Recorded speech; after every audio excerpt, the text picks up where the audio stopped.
Hari ini saya akan membuat penerangan berkenaan produk digital yang dihasilkan bagi tugasan 2 dalam subjek saringan dan diagnostik pendidikan pemulihan.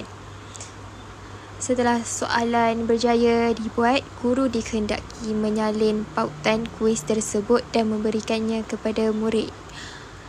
Kemudian, murid diminta untuk mengklik pautan berkenaan. Seterusnya, murid perlu menulis nama terlebih dahulu sebelum memulakan kuis. Selepas murid mengisi nama, guru akan menekan butang start untuk memulakan kuis tersebut. Murid akan menjawab soalan satu demi satu. Jika murid menjawab salah, sistem akan memaparkan jawapan yang betul secara serta-merta.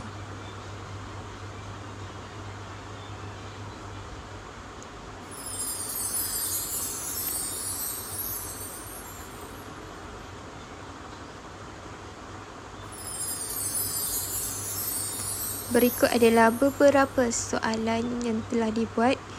Soalan yang telah dibuat sebanyak 15 soalan.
Setelah murid menjawab semua soalan, mereka akan terus dapat melihat markah yang diperoleh serta senarai soalan yang dijawab salah. Paparan skrin guru pula, guru dapat melihat data penskoran murid termasuk jumlah soalan yang betul dan salah. Guru juga dapat menilai tahap penguasaan murid secara lebih terperinci melalui keputusan yang dipaparkan. Secara keseluruhannya, penggunaan produk digital ini bukan sahaja memudahkan guru menjalankan saringan dan diagnostik secara lebih sistematik, malah membantu murid mendapat maklum balas segera terhadap prestasi mereka. Data yang dijana membolehkan guru merancang intervensi pembelajaran yang lebih tepat, berfokus dan bersesuaian dengan keperluan setiap murid. Dengan ini, proses pentaksiran menjadi lebih efisien, objektif dan mesra pengguna bagi guru serta murid.